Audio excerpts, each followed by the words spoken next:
हमारा कैमरा ये है ना।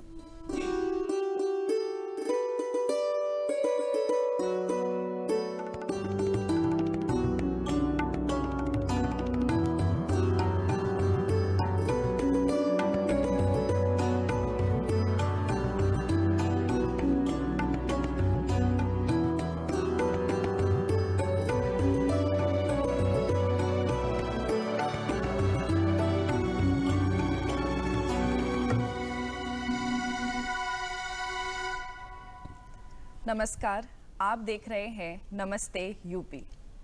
आज के हमारे इस खास अंक में आप सभी का स्वागत है। चलिए समय नष्ट किए बिना समझते हैं आज का सुविचार।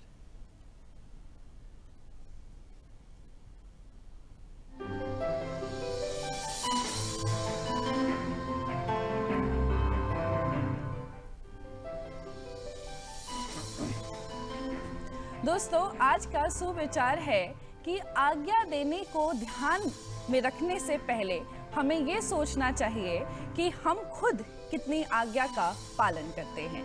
जी हाँ दोस्तों, ये एक बहुत ही महत्वपूर्ण बात है। आज्ञा देना हम सभी को आता है, लेकिन उस आज्ञा का पालन किस प्रकार किया जाए, ये शायद समझने में हम कहीं ना कहीं कमी छोड़ देते हैं और ये नहीं समझ पाते कि आज्ञा देने का जो महत्व है वो तभी सामने आएगा जब आज्ञा पालन करने का अनुशासन हम अपने अंदर शामिल करेंगे।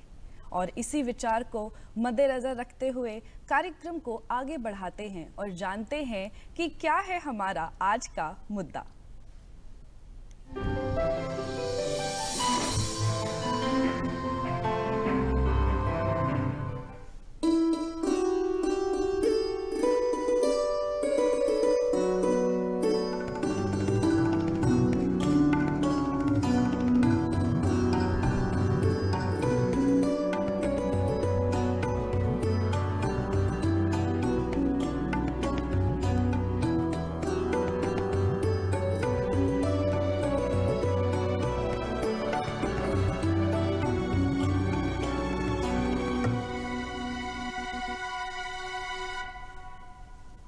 जी हाँ दोस्तों, आज का हमारा मुद्दा बहुत खास है। ये है चौरी चौरा जयंती उत्सव। आज ही के दिन 4 फरवरी 1922 में इस चौरी चौरा घटना ने भारत के इतिहास को एक नए रुख की तरफ मोड़ दिया था और इसीलिए नमस्ते यूपी का आज का अंक है एक खास अंक। और इस खास विषय पे चर्चा करने के लिए हमारे स्टूडियो में हमारे साथ मौजूद हैं रवि कुमार भट्ट जी। आप एक इतिहासकार एवं लेखक हैं। और हमारे साथ मौजूद हैं ऋषि मिश्रा जी। आप एक वरिष्ठ पत्रकार हैं। हमारे स्टूडियो में आप दोनों का बहुत बहुत स्वागत है। तो चलिए आज की इस चर्चा की शुरुआत करते हैं और जानते हैं कि आखिर ये चौरी चौरा घटना थी क्या जो इतिहास में इतनी महत्वपूर्ण साबित हुई। रवि सर, सबसे पहला प्रश्न तो हमारे दर्शकों के लिए यही बनता है। देखिए, चौरी चौरा घटना यूँ तो स्वतंत्रता संग्राम में तमाम अनेकों घटनाएं हैं जिनका अपने आप बहुत महत्व है, लेकिन इस चौरी चौरा घटना का एक महत्व सबसे ज़्यादा इसलिए है क्योंकि गांधी जी ने अहिंसात्मक ढंग से स्वतंत्रता प्राप्त करने का प्रणय किया था और उग्रवादी एक तरफ हुआ करते थे।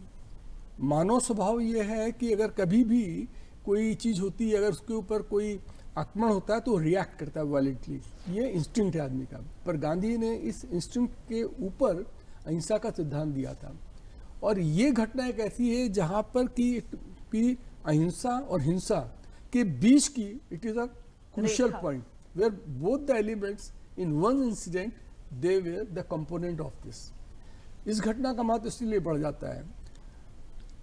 अवध डायनेस्टी 1722 में हुई थी और अवध के अंदर ही गोरखपुर भी आता था और गोरखपुर से 30 किलोमीटर दूर के रफली देवरिया रोड पे स्टेट हाईवे के ऊपर एक कस्बा है, उसका नाम था चौरी चौरा।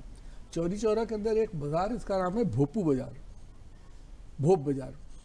और वहाँ पर ही की बात है कि आपको 2 फरवरी के अंदर वहाँ पर जो गांधी ने नॉन कॉपरेशन मूवमेंट उनका था उसके अंतर्गत जो उन्होंने 1922 में दिया था 4 सितंबर को, उसी के अंदर तहत वहाँ पर प्रोटेस्ट हो रहा था।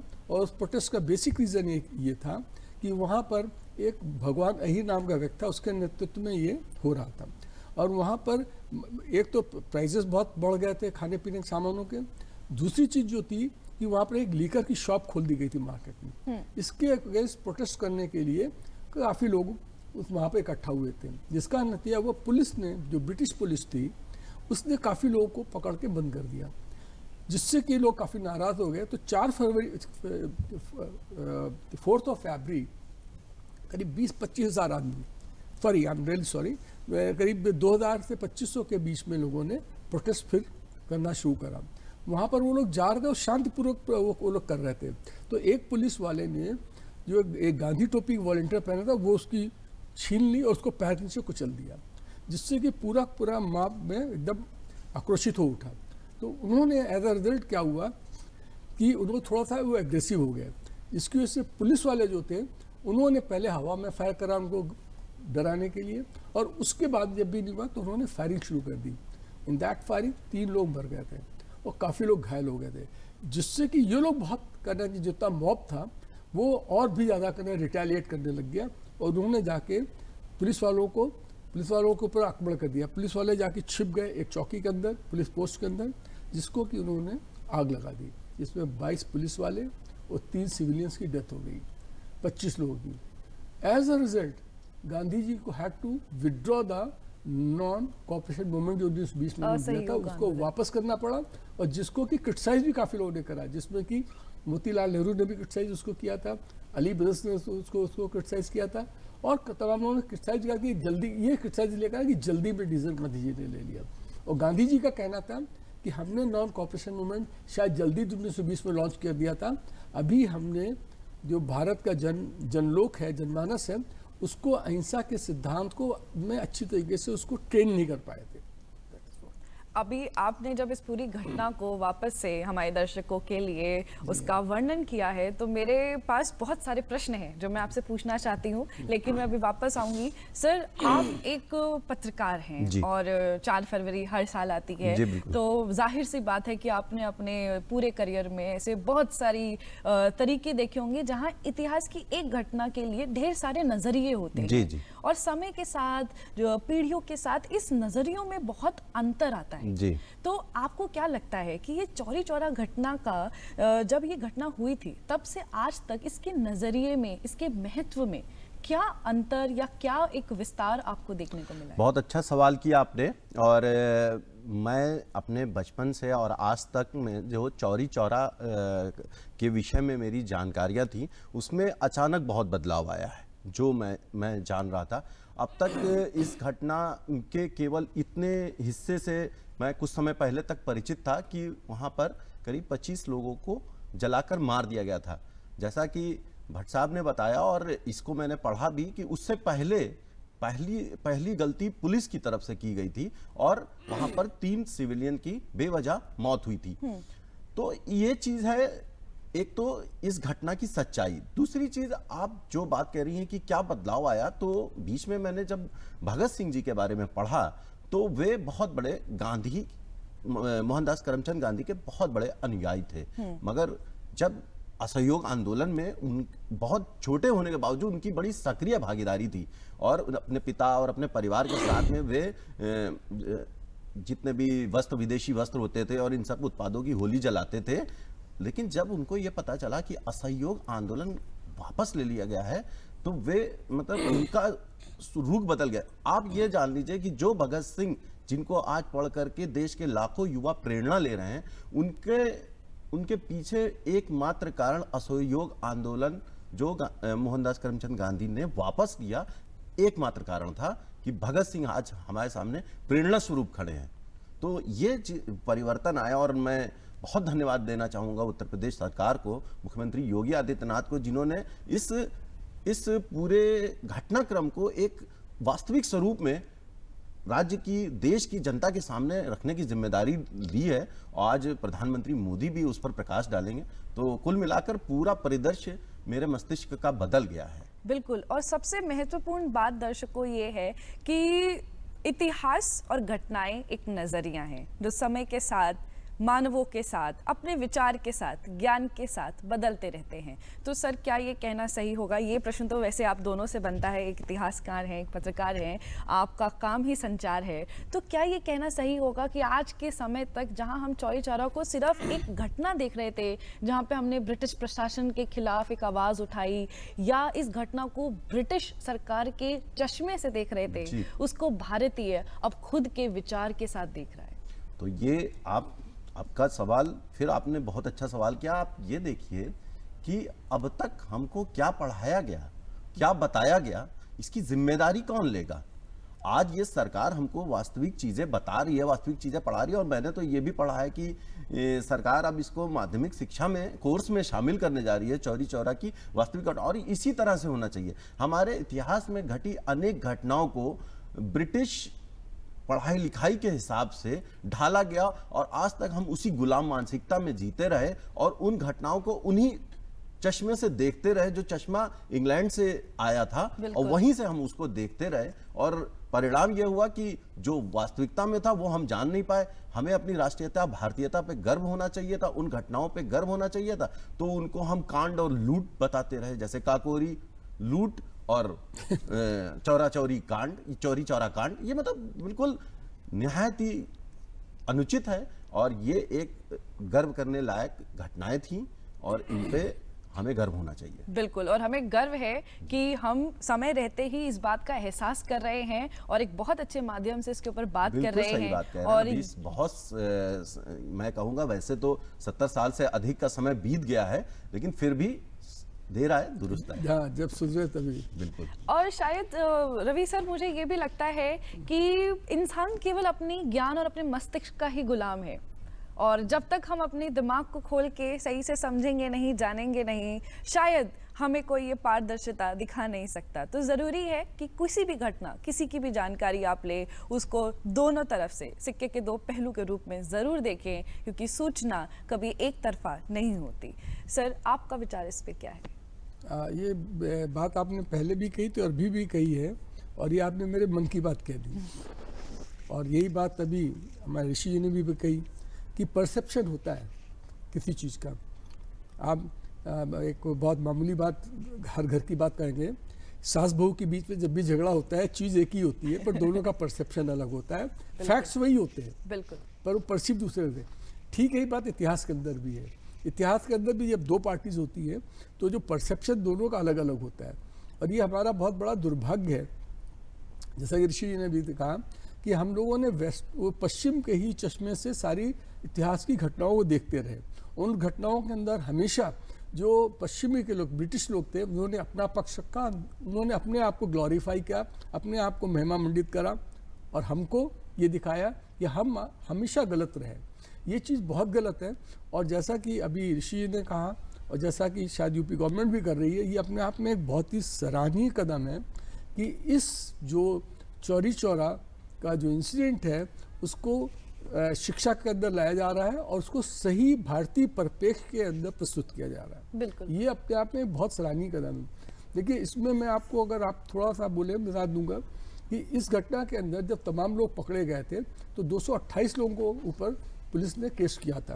228 में से 172 को फांसी की सजा सुना दी गई थी, सुना दी गई, लेकिन वो खाली जुडिशियल फार्स था, वो खाली अदालती मजाक था, जिसकी वजह से कर दिया गया था। पंडित मदन मोहन मालवीय ने जब इसकी पैरवी करी, तो 172 लोगों को जो फांसी सजा दी गई थी, उसको घटा के 19 लोगों को खाली फांसी सजा दी गई, बाकी छोड़ दिए गए। ये अपने आप में एकदम प्रमाण है कि उस समय ब्रिटिश लोगों ने फर्जी मुकदमा लोगों पे चला रखा था। वरना ब्रिटिश जज बैठे हुए थे, उसके बावजूद भी पंडित मदन मोहन ने जब खुले कोर्ट में तर्क दिया, तभी तो बाकी लोग छूट गए, और 19 भी छूट जाते अगर ब्रिटिश लोगों की अपनी मानसिकता जो होती, जो जज थे उनकी मानसिकता जो होती, वो वाकई जज वाली होती। वो कहीं ब्रिटिशर्स पहले थे और जज बाद में थे, लेकिन बाकी लोगों को इसलिए छोड़ना पड़ा क्योंकि एकदम साफ मुंह पे झूठ नहीं बोला जा सकता था, इसलिए जजों की मजबूरी थी। तो मैं कुल मिला के केवल इतना ये बात कहना चाहूँगा कि जिसको कि कम्युनिस्ट लीडर MN रॉय ने बहुत अच्छी बात कही थी, जब 172 लोगों को फांसी की सजा सुनाई गई थी, it is a legal murder. Yes, जिन्होंने बहुत सही बात कही थी। तो ब्रिटिशर्स ने invariably not only in India all over the world उन्होंने उनका गेम प्लान ही हमेशा ये रहा है। तो अभी इस बात की बहुत बड़ी एक आवश्यकता है जो मैं एक लाइन में अपनी बात अब खत्म करना चाहता हूँ। इसको 100 वर्ष की चीज़ को जो कोर्स में ला रहे हैं, ये जो हमारे अंदर हीनता की ग्रंथियाँ ब्रिटिशर ने जानबूझकर पैदा कर दी थी। अगर आप किसी भी रेस को ख़त्म करना चाहते हैं, किसी भी देश को ख़त्म करना चाहते हैं, you cut his cultural roots, उसकी जो सांस्कृतिक जो जड़ें उसको आप काट दीजिए, तो उसके दिमाग में हमेशा के लिए बैठ जाएगा हीन है। ये ब्रिटिशर्स ने किया था और इसी ढंग से उन्होंने इतिहास लिखाया था। अब उस इतिहास को रीराइट करके नए परिप्रेक्ष्य में जो रखा जा रहा है, ये अपने आप में बहुत ही सराहनीय कदम है और ये बहुत पहले हो जाना चाहिए था। और अब जब हो रहा तो जितनी जल्दी हो जाए उतना ही अच्छा है। वरना जब भी हम इतिहास पढ़ेंगे हमको लगेगा सबसे जो निकृष्ट व्यक्ति कौन रहा है, निकृष्ट जो है लोग कौन है, वो भारतीय हैं। तो ये तो अपने आप में बहुत गलत है, जबकि ऐसा नहीं है। आप भी जानते हैं, हम भी जानते हैं। बस बिल्कुल, सारा मतभेद और सारे सुविचार सिर्फ विचारों के नज़रिए पे मौजूद रहते हैं और उसको समझना बेहद आवश्यक है। और इसके साथ महत्वपूर्ण बात ये भी है कि शायद नए भारत का विचार भी यही है कि हम चीज़ों को देखें, समझें, और सरकार लोकतांत्रिक समाज में हमारा ही नेतृत्व करती है। तो किसी भी परिप्रेक्ष्य को फिर से देखना सिर्फ सरकार का कार्य नहीं, हम लोगों का भी उतना ही योगदान उसमें होना चाहिए। Very well said. आगे चलते हैं सर। बड़ा महत्वपूर्ण प्रश्न ये है कि लोकतंत्र को लोकतंत्र बनाए रखने में जो चौथा स्तंभ है वो हमारा मीडिया है, हमारा जनसंचार है। और जब ये घटना हुई, इस घटना को उस वक्त की मीडिया मिली जुली मीडिया थी, जिसमें भारतीय अपनी क्रांति के लिए भी बात कर रहे थे, जिसमें ब्रिटिश प्रशासन की भी लोग अपनी सरकार की बातों को भी लोगों तक पहुंचा रहे थे। तो किस प्रकार से उस समय की मीडिया ने इस चीज़ को देखा होगा? कोई भी अनुमान, कोई भी विचार जो आपके पास हो? देखिए, सबसे पहले तो भट्ट साहब ने जो बात की, आप सोचिए कि 172 लोगों की फांसी को कैसे तो पहले न्यायमूर्ति साहब ने उसको जस्टिफाई किया होगा, और उसके बाद में जो भी मीडिया हो, पक्ष की हो विपक्ष की हो, उस समय वैसे उस समय जो मीडिया थी, मैंने जितना पढ़ा है, वो बहुत ही न्यूट्रल थे।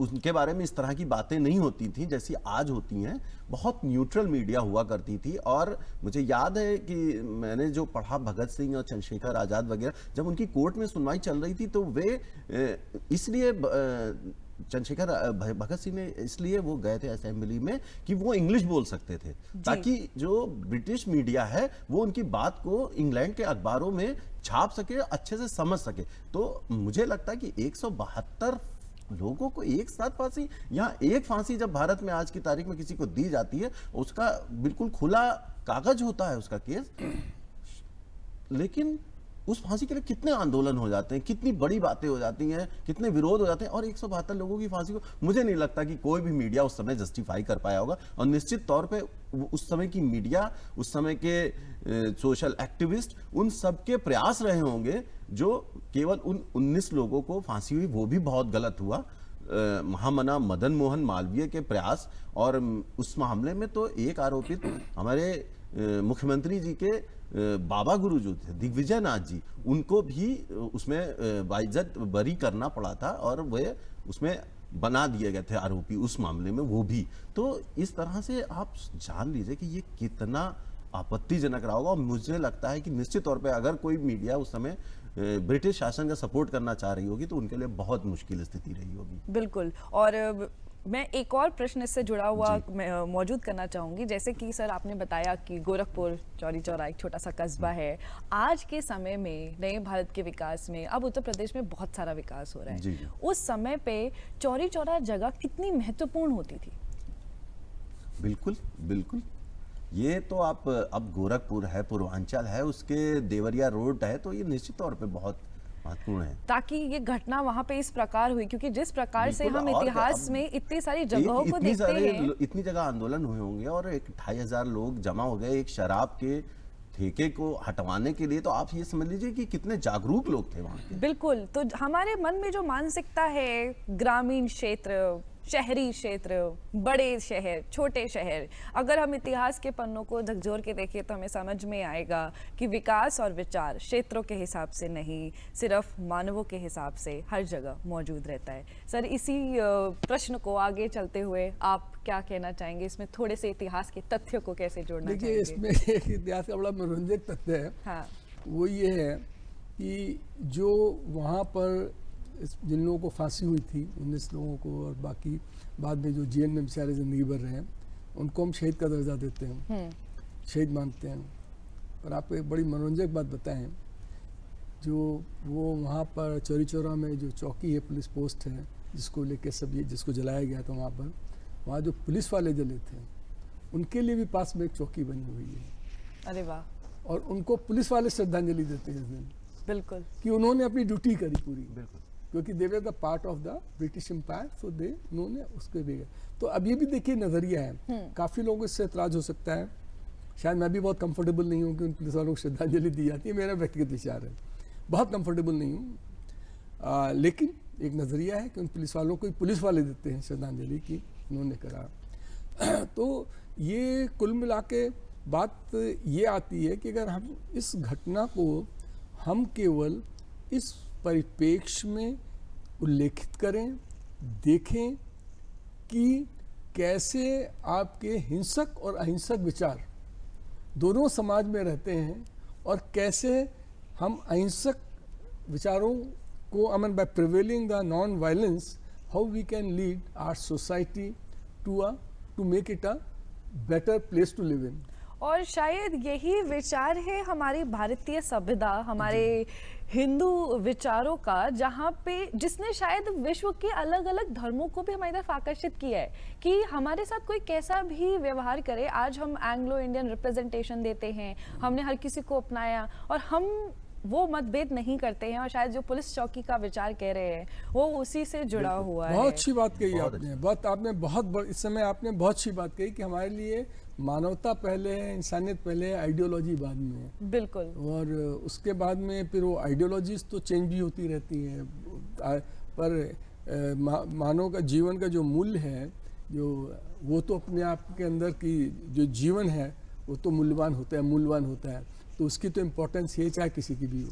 बिल्कुल, बिल्कुल, तो बहुत अपने आप में बहुत जरूरी है। बिल्कुल दोस्तों, प्रश्न ढेर सारे हैं, इतिहास की इतनी बड़ी घटनाओं को हम छोटे से समय में पूरा नहीं कर सकते, लेकिन इस प्रश्नों का सिलसिला जारी रहेगा। लेकिन उससे पहले जानते हैं, चलती रहे जिंदगी।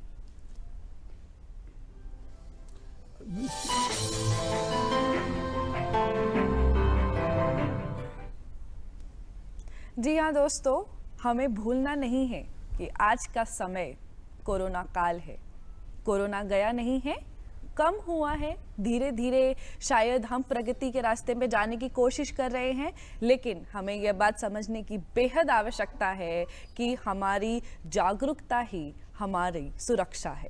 इसीलिए जितने भी प्रावधान हैं हमारे पास, जितने भी हमारे पास तरीके हैं, मास्क पहनना, हाथ साफ रखना, लोगों से एक हाथ की दूरी बनाए रखना, और अब तो वैक्सीन भी है तो वैक्सीन को अपनाना, ये सारे विचारों को रखते हुए ही हमें नए जीवन शैली को अपनाना है, नए भारत की तरफ विकास के पथ पर चलना है। और विचार ढेर सारे हैं, प्रश्न ढेर सारे हैं, और उनके जवाब आपको भी खुद ही ढूंढने होंगे। और हम फिर मिलेंगे आपको और ढेर सारी नई जानकारियों के साथ, ढेर सारे ऐसे ही खास विषयों के साथ। आप दोनों का बहुत बहुत धन्यवाद इतने विशेष अंक पे, इतनी विशेष मुद्दे पे अपने विचार प्रस्तुत करने का। ख्याल रखिए, सुरक्षित रहिए और नमस्ते यूपी के साथ जुड़े रहिए। नमस्कार।